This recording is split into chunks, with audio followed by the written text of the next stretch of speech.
আজকের এই ভিডিওটা আমার তোমার মাদার্স ডে উপলক্ষে, মানে মাতৃ দিবস। কালকে কোনো কিছুই দিলাম না, কোনো ফটো, কোনো স্টোরি, কোনো কিছুই দিলাম না, কারণ আমার কাছে আমার এখন মনে হচ্ছে যে আমরা যারা বাইরে থাকি তাদের কাছে প্রত্যেকটা দিনই ফাদার্স ডে আর মাদার্স ডে, মাতৃ দিবস আর পিতৃ দিবস।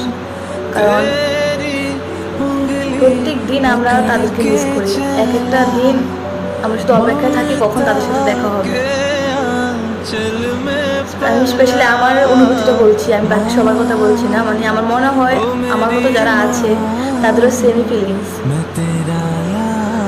আমার কাছে এখন শুধু একটা দিন না, প্রত্যেকটা দিনই আমার কাছে মাদার্স ডে আর ফাদার্স ডে। কারণ যখন প্রত্যেক দিন শেষে গিয়ে আমি রাত্রেবেলা একটু কথা বলি মার সাথে বা বাবার সাথে, তখন ওই